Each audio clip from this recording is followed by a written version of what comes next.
하나님께서 오늘 이 시간에도 우리 가운데 임재해 주시고 또 하나님의 말씀을 통해서 은혜 주실 줄로 믿습니다. 날씨가 봄인 듯 하더니 금방 여름인 것 같은 생각이 들어요. 이번 주 지난 한 주간 동안 제가 좀 바쁘게 차를 몰고 다녔습니다. 목자들 꽃박람회 한번 갔다 왔고, 어제는 이제 우리 일려전도의 할머님들 모시고 갔었습니다. 굉장히 좋아하시더라고요. 그래서 1년에 조금 횟수를 늘려야 되겠다 싶은 생각이 있어요. 같은 곳만 제가 3번 갔습니다, 어제. 그래도 뭐 꽃을 보는 건 즐거운 일이니까, 행복한 일이니까 좋고, 이렇게 여름으로 접어들어서 오늘 낮에 24도, 뭐 내일 또 요번 주에 계속 그렇다 그래요. 걱정은 뭐냐면 놀러 다니기 좋은 계절이니까 어제도 오면서 보니까 많이 내려가더라고요. 그런 생각 해봤어요. 안면도 쪽에 들어갔다 나오는데 차가 얼마나 많이 들어가는지 나도 안면도에 땅 좀 사놓을 걸. 그러면 그런 생각 좀 해봤습니다. 5월 1일부터 16일, 17일까지를 정부에서 놀러 가는 기간으로 정했답니다. TV 광고도 나오더라고요. 참 희한한 걸 다 만들어가지고. 그래가지고 그 기간 동안 학교에 방학도 주고, 초등학교도 한 일주일 내지는 5월 1일부터 쉰다 그래요. 쭉 한 5월 8, 9, 그러니까 그 주간까지 다 쉰다 그래서 직장도 쉬고 막 이래서 돈이나 주면서 쉬라고 하면 좋은데 돈도 안 주고 쉬라고 하니까 참 부모들의 주머니는 고달프지요. 이유는 있습니다. 경기가 워낙 안 돌아가니까 돈을 좀 쓰라고 하는 취지에서 하는데 잘 모르겠어요. 근데 저는 좀 불만입니다. 왜 주의를 빼먹을까 봐. 오늘은 한번 따라 합시다. 붙들어 주시는 하나님. 지난 주일날 오전 예배를 마치고 장로님들하고 안수 집사님들하고 앉아서 여러 가지 얘기들을 좀 했습니다. 우리 장로님들, 안수 집사님들 중에 사업하는 분들이 여러분 계셔서 물어봤어요. 어떠냐? 그랬더니 목사님 너무 좋습니다. 그런 사람 하나도 없더라고요. 다 어렵다고. 사업하는 분들도 어렵고 직장에 다니는 분들도 어렵고 예전보다 수입이 줄고 매출도 줄고 다 힘들다 그래요. 그 말씀을 들으면서 그런 생각을 해봤습니다. 목사가 도울 수 있는 게 뭘까? 그렇다고 가서 무슨 장사를 해줄 수 있는 장사 소환도 저는 없습니다. 그냥 입간반처럼 얼굴 대밀고 서 있으라면 그건 하겠지만 그럴 수도 없고, 그러는 와중에서 오늘 말씀을 그래, 목사가 할 수 있는 것은 성도들에게 소망을 주고 꿈을 줄 수 있는 것이구나. 미국 인디애나주의 어느 시골 마을에서 있었던 일입니다. 프라이언이라고 하는 15살 된 소년이 뇌종양에 걸렸습니다. 그래서 뇌 수술을 하면서 방사선 치료를 받게 됩니다. 우리가 잘 아는 대로 방사선 치료를 받으면 대부분이 머리가 다 빠집니다. 이 아이도 뇌종양 수술을 하고 방사선 치료를 하면서 머리털이 다 빠졌어요. 이제 좀 시간이 지나서 어느 정도 회복이 된 다음에 학교를 가게 되었습니다. 근데 학교를 가게 될 무렵에 이 아이의 머리털이 하나도 없었어요. 그래도 이 아이는 학교를 가고 싶어서 가게 됩니다. 그동안에 만나지 못했던 친구들을 만나고 싶고 선생님도 보고 싶어서 학교에 갔습니다. 그런데 학교를 들어가서 자기 반 학교 교실에 문을 열고 들어가다가 깜짝 놀랐습니다. 사랑하는 친구들 그 교실 안에 있는데 그 교실 안에 있는 친구들의 머리가 다 밀려 있는 거예요. 빡빡머리로. 머리를 다 밀었습니다. 친구들이 브라이언이 오랫동안 병중의 고통을 당하고 종양수술을 하고 또 방사선 치료를 받으면서 머리털이 하나도 없이 다 뻗었다는 소식을 듣고 그 브라이언이라는 친구만 그런 모습으로 자기 반에 들어오면 이 친구가 좀 부끄러워할까봐, 당황할까봐 친구들이 모여서 의논을 한 겁니다. 어떻게 하면 사랑하는 친구가 학교 들어와서 우리와 똑같은 마음으로 공부를 할 수 있을까? 그리고 내린 결론이 그러면 우리 머리를 다 밀자. 그 모습을 보고 브라이언은 눈물이 쏟아지기 시작했습니다. 온 친구들이 다 끌어안고 울었습니다. 선생님이 들어오다가 그 모습을 보고 깜짝 놀랐습니다. 아마도 이 브라이언에게 있어서 가장 위로가 되는 것은 그 친구들의 빡빡 밀어버린 머리였을 겁니다. 그 마음이 자기와 하나 되기 위해서 쉽지 않은 선택을 했던 그 친구들의 모습 속에서 그는 큰 위로를 받을 수 있었다는 것입니다. 부모도 자식의 마음을 다 모릅니다. 내 자식이 어떤 생각을 갖고 있고 어떤 마음을 갖고 있는지 다 모르죠. 아마도 내 마음을 가장 정확히 알 수 있고 알아야 되는 사람은 부부일 겁니다. 남편이 아내의 마음을 이해하고 아내가 남편의 마음을 이해할 수 있고 그 마음을 서로 알아줄 수 있다면 그 부부는 행복할 거예요. 알아주나요? 궁금해졌어요. 여러분의 남편이 여러분의 아내가 여러분이 말하지 않아도 그 아픈 마음, 때로 힘들어하는 그 마음을 알아주느냐 하는 것이죠. 브라이언과 친구들처럼 서로 그 마음을 배려하기 위해서 머리를 밀 수 있을 만큼 서로의 마음을 배려할 수 있다면 그 가정은 행복한 거예요. 그럼에도 불구하고 대부분의 부부들은 서로의 마음을 아는 것 같지만 모르는 경우가 많아요. 특별히 아마 남편들이 그러지 않을까. 죄송합니다. 그럴 것 같아요. 또 자녀에 대해서 부모가 자녀의 마음을 다 알 수 있으면 얼마나 좋겠어요. 근데 그것도 또 쉽지 않은 얘기죠. 예전에 한번 했던 얘기인데 제가 언젠가 백사동의 구축인가 어디서 예배를 드릴 때입니다. 구역 예배를 드릴 때 그 앞에 놀이터, 부영아파트 앞에 놀이터에 애들이 한 40-50명 많이 모여서 놀았어요. 막 떠들고 울고 막. 근데 예배를 한참 드리더니 어떤 성도들이 벌떡 일어나니 나가더라고요.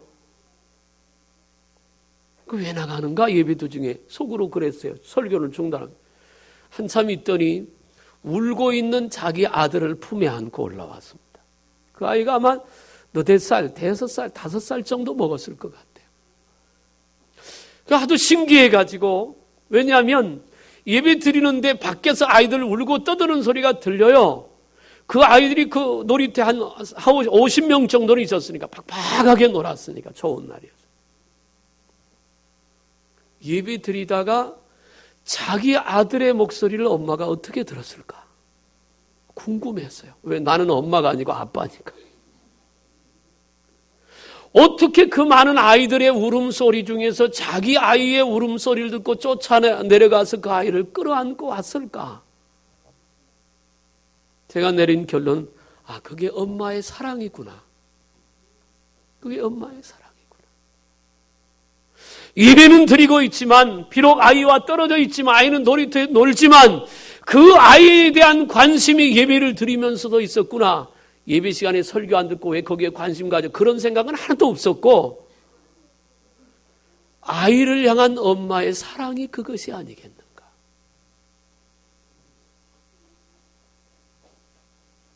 부모가 자식을 사랑함이 아마 그럴 겁니다.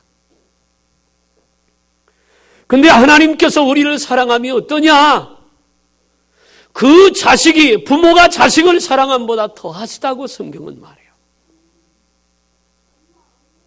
오늘 본문의 말씀의 배경은 이렇습니다. 이스라엘 백성들이 하나님 앞에 범죄하고 회개하고 돌아오지 않아요. 수도 없이 선자를 보내서 돌아오라고. 그렇지만 결국 돌아오지 않아서 하나님께서 바벨론이라고 하는 초강대국을 들어서 유다와 예루살렘을 멸망시키고 유다와 예루살렘이 망할 때 이스라엘 백성이 바벨론의 포로로 잡혀갑니다. 거기서 70년간 종살이를 해요. 오늘 본문의 14절에 보니까 뭐라고 말하느냐면 버러지 같은 너 야곱아 그래요. 포로로 잡혀가는 이스라엘 백성들을 향하여 그렇게 표현합니다. 버러지 같은 너 야곱아. 예전 성경은 뭐라고 했나요? 지렁이 같은 너 야곱아. 지렁이처럼 밟히며 산다는 거예요. 버러지처럼 멸시와 천대를 받으며 그렇게 살고 있다는 거예요. 그들을 향해서 하나님께서 말씀합니다. 내가 너희를 실어버리지 아니하였고 내가 너를 붙들어주고 인도할 것이다. 내가 참으로 너를 도와줄 것이라고 말합니다. 오늘 이사야 41장 8절부터 6절에 16절의 말씀은 위로의 말씀이고 소망의 말씀이에요.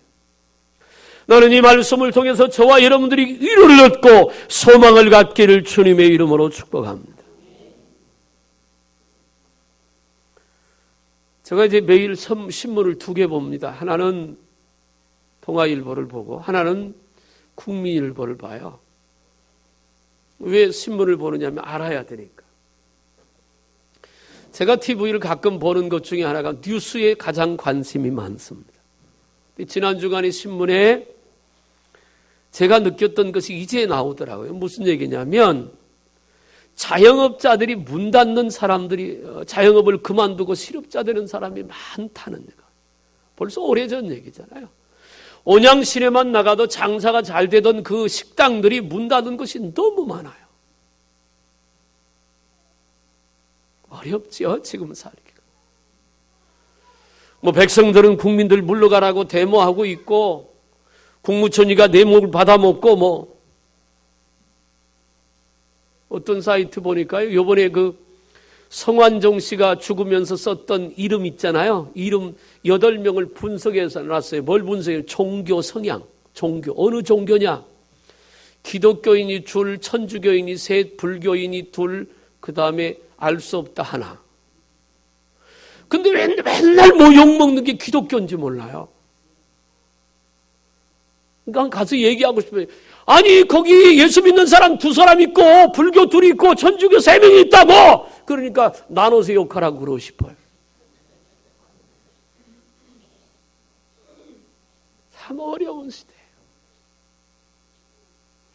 이런 힘든 시대를 살아가면서 우리가 꼭 기억해야 될 게 있습니다. 부모가 자식을 사랑함보다 예수님의 피로 구속받은 우리를 구원하신 하나님은 더 사랑하시는 줄로 믿습니다. 그걸 잊지 마세요. 아마도 하나님이 우리와 같은 육체를 가지고 계시다면 빡빡 머리를 밀어버렸던 그 브라이언 그 같은 반의 친구들처럼 그보다 더한 모습으로 우리에게 오셔서 우리 아픔을 대신하실 분이 하나님이세요. 하나님은 우리를 그렇게 사랑하신다고요.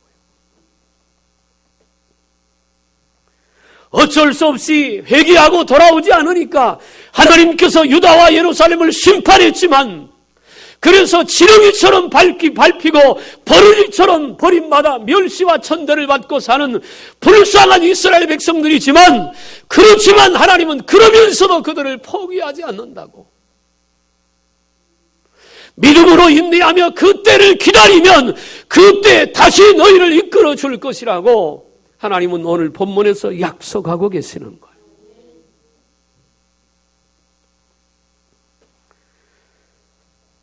그러나 나의 종로 이스라엘 나 택한 야곱아 나의 못 아브라함의 자손아. 이스라엘을 4가지로 표현합니다. 그 첫째가 너희는 나의 종이다. 종이라는 말은 할 일이 있다 그 말이에요. 비록 바벨론의 포로로 잡혀가 있지만 너희들이 할 일이 있다. 그거야. 이스라엘아 그랬습니다. 하나님이 선택한 백성이라는 말이에요. 나의 택한 야곱아 나의 벗 아브라함아. 그러면서 말합니다. 내가 땅 끝에서부터 너를 붙들며 땅 모퉁이에서 너를 부르고 내게 이르기를 너는 나의 종이라. 내가 너를 택하고 실어버리지 아니하였다 하였노라.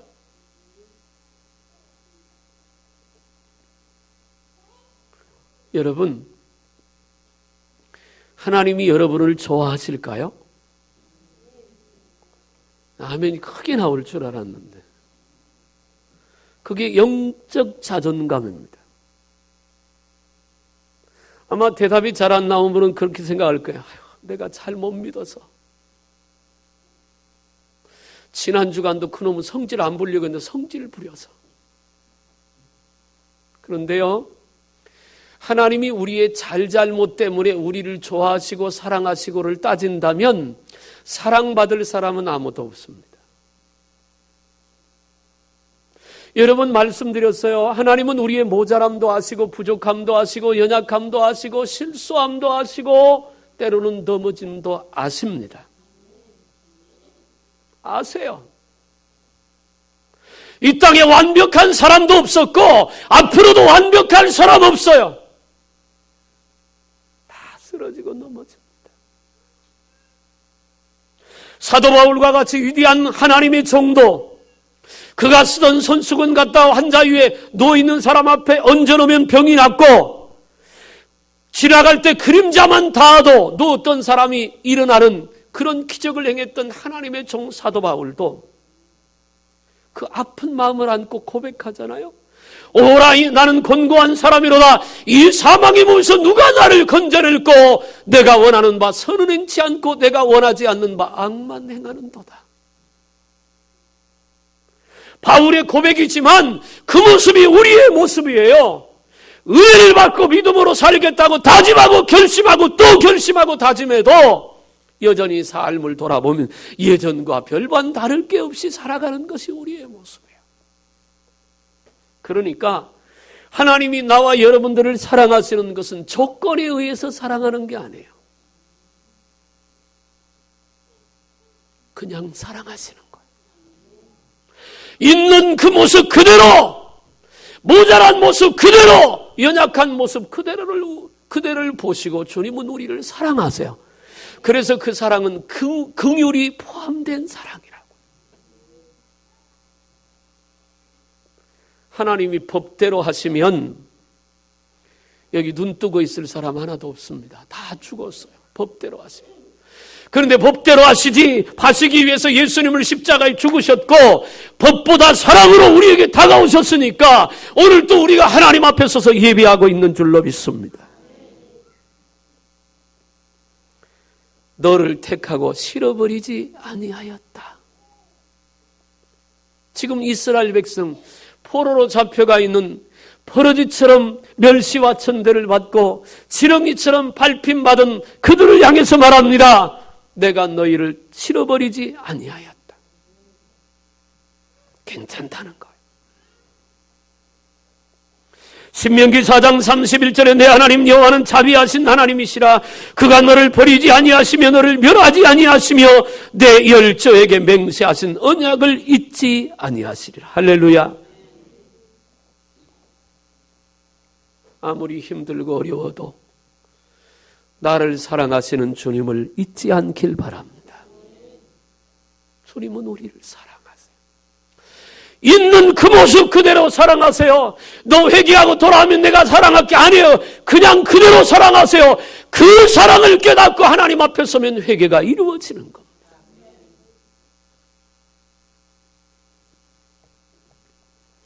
내가 낳은 아들이나 딸, 내 자녀가 말입니다. 이쁜 짓을 해야 이쁘지요. 그렇지만 그렇지 않아도 내 자녀니까 이쁜 겁니다. 소중한 것이고. 적어도 우리는 예수님이 핏값을 지불하고 하나님의 자녀로 산 하나님의 백성이에요. 그래서 그 힘들어하고 때로는 지쳐있고 지렁이처럼 밟히는 이스라엘 백성을 향해서 말씀합니다. 41절을 한번 읽어봅시다. 41절 시작. 41장 10절 미안합니다. 41장 10절 시작.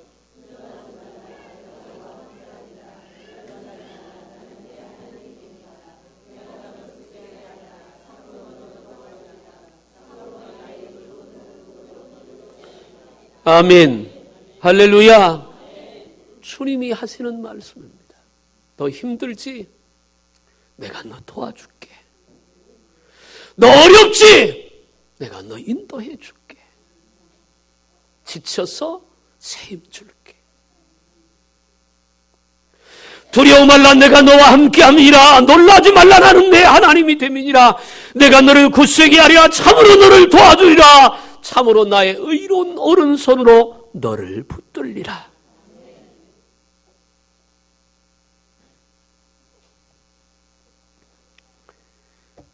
믿음의 길을 가는 성도는 세상의 돈의 힘으로 사는 게 아니잖아요. 많이 하는 지식의 힘으로 사는 것도 아니고 누구처럼 권력이 있어서 권력의 힘으로 사는 것도 아니잖아요. 우리가 사는 것은 사는 힘은 딱 하나, 믿음의 힘이에요. 요한일서 5장 4절에도 말합니다. 세상을 이기는 이김은 이것이니 너희의 믿음이니라. 믿음이 세상을 이기는 거예요. 우리 찬송에도 그랬잖아요. 믿음이 이기네. 믿음이 세상을 이기는 거예요. 그래서 이브리서 12장 2절에 말합니다. 믿음의 주요 온전케 하신 이인 예수를 바라보자. 할렐루야. 믿음이 이기는 거예요. 주님이 약속합니다. 두려워하지도 말고 놀라지도 말고 걱정하지도 마라. 내가 너를 붙잡아주고 도와주리라. 참으로 나의 의로운 오른손으로 너를 붙들리라. 할렐루야. 이 말씀이 여러분 마음속에 새겨지기를 주님의 이름으로 축복합니다. 시편 138편 7절에도 말합니다. 내가 환난 중에 다닐지라도 주께 나를 소송케 하시고 주의 손을 펴사 내 원수들의 노를 막으시며 주의 오른손이 나를 구원하실 것이다.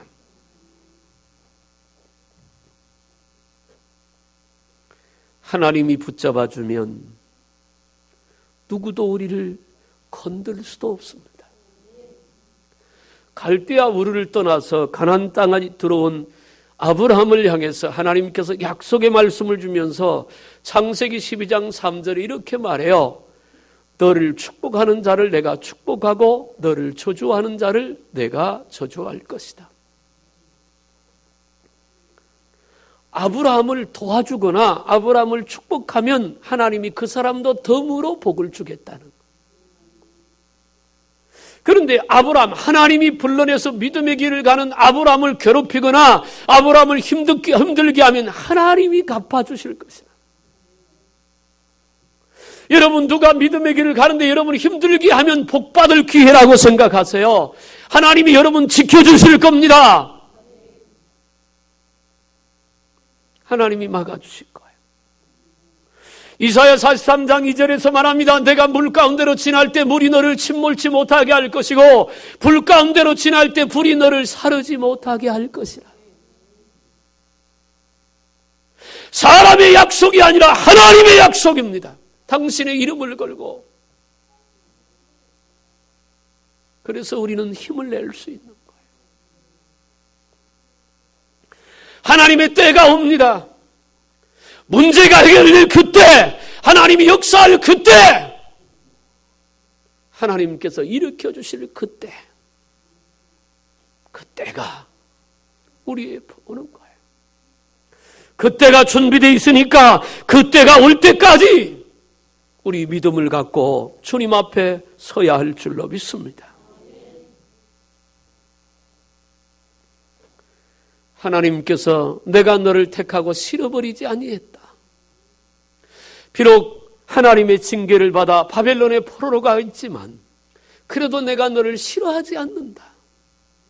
그래도 내가 너희를 붙들고 있는다는 거예요. 그러면서 말합니다. 내가 너 도와줄게. 다시 일어서면 돼. 내가 참으로 너를 붙잡아주고 도와줄 테니까 일어서면 돼. 여러분, 십자가 붙들고 힘내시길 바랍니다. 때로 이리 막히고 저리 막혀서 지치고 힘들지요. 육신을 입고 사니까 나는 왜 이렇게 살아야 되느냐고, 왜 일이 꼬이냐고 눈물을 지을 수도 있습니다. 그래도 우리가 기억해야 합니다. 하나님은 살아계셔서 나를 보고 계시지. 내가 풀무불 속에 들어가도 주님이 오셔서 나를 머리털 하나 상치 않도록 지키실 거야. 사자굴 속에 들어가도 주님이 오셔서 사자 입을 막아주시고 살아나오게 할 거고, 앞에 홍해가 있으면 길을 내어주실 것이고, 광야 40년을 갈 때면 구름 기둥과 불 기둥으로 나를 인도하시고 지켜주시고 붙잡아 주실 거야. 그 믿음 갖고 살아야 합니다. 수고하고 무거운 짐진 자들아 다 내게로 오나 내가 너희를 쉬게 하리라고 말씀했잖아요. 무거운 인생의 짐을 지고 육신의 질고의 짐을 지고 물질의 짐을 지고 비틀거리고 힘들어하지 말고 그 짐 가지고 주님 앞에 내려놓으면 주님이 대신 짊어지고 가시고 우리는 믿음으로 그 주님을 따라가기만 하면 될 줄로 믿습니다.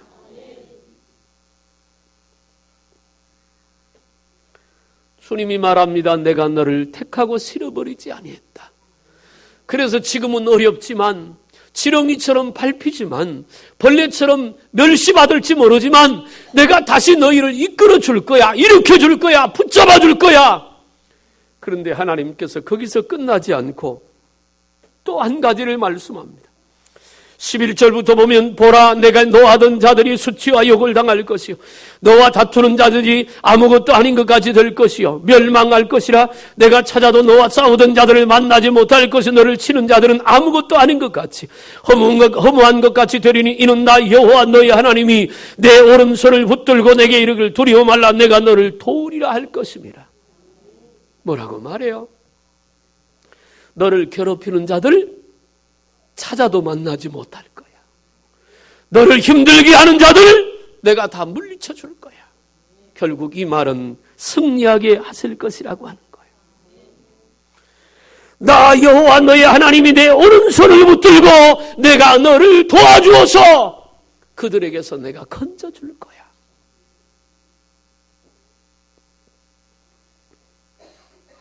신명기 28장 7절에 보니까 이렇게 말합니다. 내 대적들이 일어나 너를 치려하면 여호와께서 그들을 내 앞에서 패하게 하시리니 그들이 한 길로 너를 치러 들어왔으나 내 앞에서 7길로 도망하리라. 7길로 도망할 거예요. 올 때는 한 길로 왔어요. 나를 괴롭히고 힘들게 하려고 나를 어렵게 하려고. 그러나 하나님께서 내게 오셔서 나를 이기게 하시니 도망갈 때는 7길로 도망가리라. 믿음은 말입니다.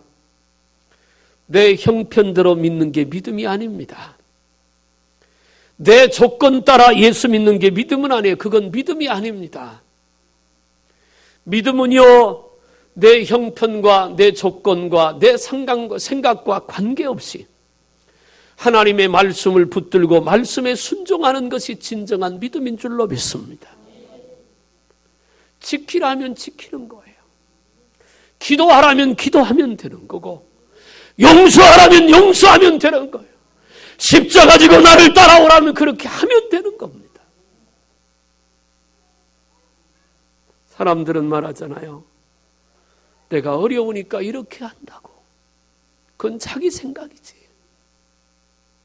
믿음은 그래서 할 수 없는 것을 할 수 있고 넘어갈 수 없는 것을 넘어갈 수 있는 능력이 믿음 안에 있는 겁니다. 여호수아 23장 10절에도 말합니다. 너희 중 한 사람이 1000명을 쫓으리니 이는 너희 하나님 여호와 그가 너희에게 말씀하신 것 같이 너희를 위하여 싸우심이라. 하나님이 우리를 지키고 하나님이 우리를 위하여 싸우시면 한 사람이 1000명을 감당할 것이다.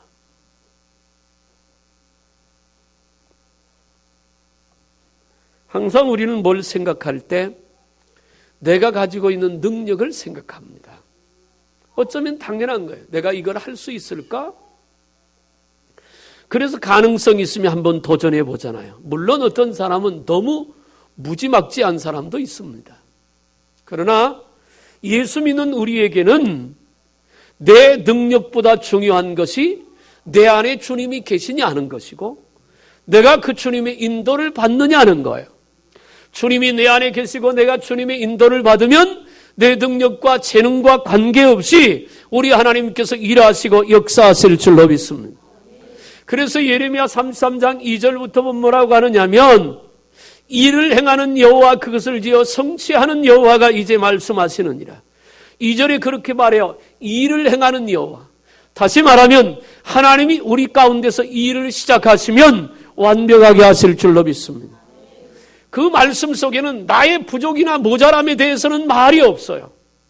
일을 행하는 여호와 그것을 이어 성취하는 여호와. 큰 사랑교회를 통해서 일을 시작하시는 하나님이 큰 사랑교회를 통해서 이루고자 원하는 일을 성취하실 것입니다. 여러분 속에서 일을 시작하신 그 하나님이 여러분 인생을 통해서 이루고자 원하는 일을 성취하실 줄로 믿습니다. 사업도 마찬가지고 가정도 마찬가지예요. 다만 우리가 해야 될 일이 있다고 3절에서 말합니다. 너는 내게 부르짖으라 그거 비밀한 것을 내게 보이리라. 할렐루야.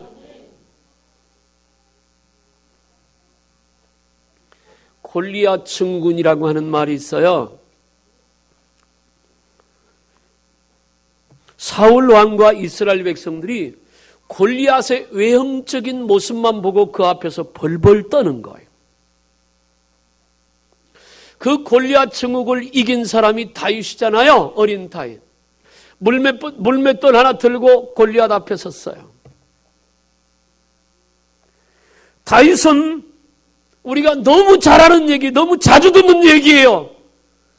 다윗은 주님을 봤어요. 함께 하시는 주님, 골리앗을 이기시는 주님. 사울왕과 이스라엘 백성은 골리앗을 봤어요.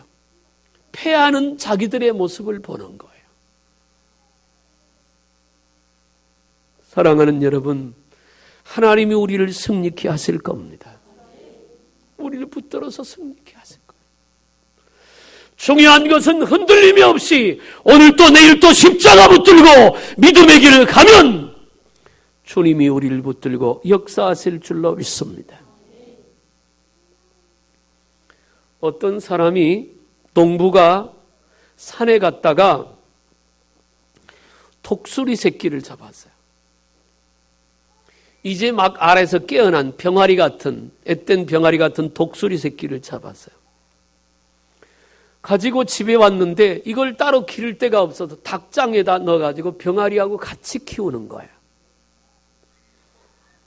닭하고 똑같은 먹이를 먹고 닭장에서 살아요. 근데 시간이 지남에 따라 이 독수리는 부쩍부쩍 크잖아요. 근데 닭하고 똑같이 행동을 하는 거예요. 병아리하고 컸으니까. 어느 날 친구가 놀러 오더니 야 저건 뭐냐? 닭도 아닌 것이 뭐냐 물었어요. 그러니까 설명을 합니다. 산에 갔다가 독수리 새끼를 잡아왔는데 닭하고 같이 키우다 보니까 닭하고 똑같아졌다고. 친구가 야 독수리가 어떻게 닭하고 똑같아? 한번 날려보자. 아니야 못 날려. 그래서 심술궂은 친구가 독수리를 날렸어요. 그랬더니 역시 못 날고 땅에 갖다 쳐박습니다. 그 몇 번을 했어요. 근데 몇 번 하다가 한 번 날리니까 날개가 펴져서 날더라는 거예요.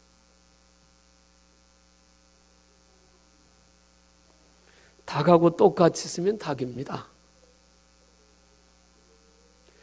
예수 믿는 사람과 안 믿는 사람이 똑같이 믿음 없이 살면 똑같아요. 다를 게 뭐 있어요?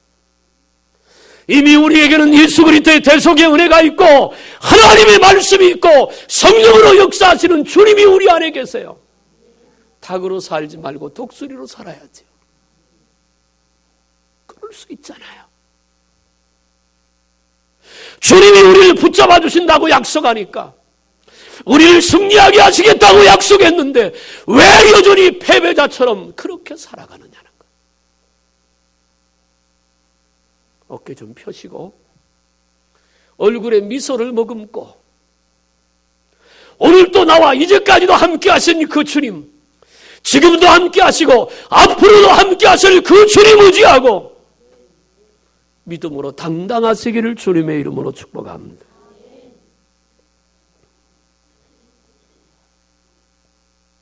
하나님은요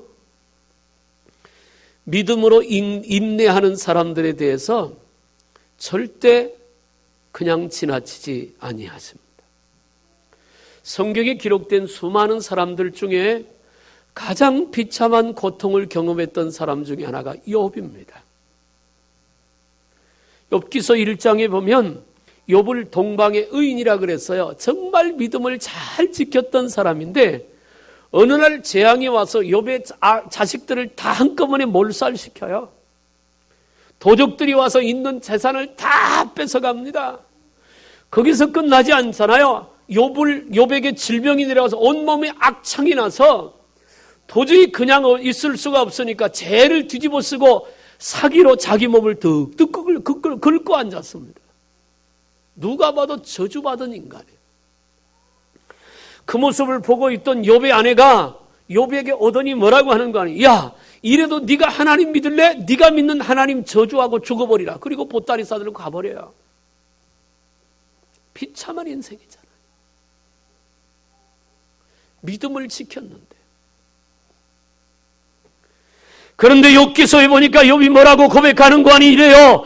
주신 자도 여호와시오 취하신 자도 여호와시니 오직 여호와께만 영광을 올려드릴지로다. 욥의 흔들림 없는 고백이에요.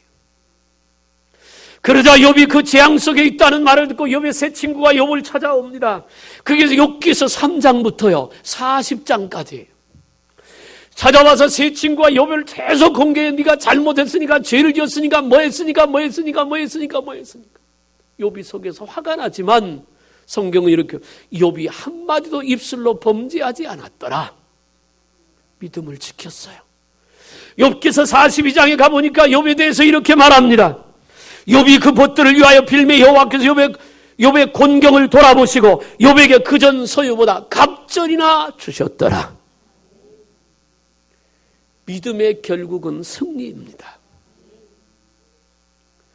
여러분, 다윗이 고백했던 하나님은 뭐냐면 만군의 여호와 되신 하나님. 그 말은 뭐냐면 다윗은 전쟁을 많이 하다 보니까 전쟁에서 이기게 하시는 하나님이더라 그 말이에요. 출애굽기 15장에서는 치료의 하나님을 말합니다. 하나님은 고치시는 분이라는 거예요. 그런가 하면 사사기 6장 7장에 나와 있는 기드온은 여호와 샬롬 평강의 하나님을 고백해요. 주님 만나고 나니까 마음이 너무너무 평강하더라. 우리는 하나님을 어떻게 고백하겠어요? 오늘 말씀을 꼭 붙잡으세요. 하나님은 우리를 붙들고 계시는 분이세요. 하나님은 우리를 도와주시는 분이세요. 하나님은 우리를 붙들어서 승리의 길로 인도하시는 하나님인 것을 믿으시길 바랍니다. 힘들 때도 있을 겁니다. 힘들면 힘들 모습으로 하나님 앞에 나아가세요. 지치면 지친 모습대로 하나님 앞에 서세요. 마음이 무너질 때면 무너지는 그 모습으로 주님 앞에 서세요. 브라이언이 학교 온다는 소리를 듣고 머리를 빡빡 깔고 기다렸던 한마음 됐던 그 친구들이 목을 끌어안고 서로 울었던 것처럼 내가 힘들면 주님 내 안에 오셔서 나를 끌어안고 우실 거예요. 나를 붙잡고 다시 힘내라고 일어서라고 내가 너를 붙잡아주고 도와줄 거니까 믿음으로 그 길을 가라고 오늘 그렇게 주님이 우리에게 말씀해 주십니다. 주님이 내 눈에 들어오면 세상은 보이지 않아요. 성령이 내 안에 오시면 새 힘을 우리에게 공급해 주세요. 말씀을 붙들고 살면 말씀하신 주님이 우리 인생을 책임져 주십니다. 내가 너를 사랑한다 말씀하시는 그 주님의 말씀을 붙들고 믿음으로 승리하는 저와 여러분들이 다 되기를 주님의 이름으로 축복합니다. 기도하겠어요. 살아계신 하나님 아버지, 때로는 지렁이처럼 밟히고 벌레처럼 멸시와 천대를 받은 우리지만 주님은 오셔서 말합니다. 내가 너를 붙잡아주고 인도하고 도와줄 것이라고. 예수 그리스도를 믿는 믿음 안에서 다시 한번 일어서게 하여 주옵시고 힘을 내게 하여 주옵소서. 나는 아무것도 할 수 없을지라도 주님은 능력이 무한하시니 우리를 붙들고 믿음으로 승리하여 영광 돌리는 삶이 되도록 인도해 주시옵소서. 간절히 원하옵고 예수님의 이름으로 기도하옵나이다. 아멘.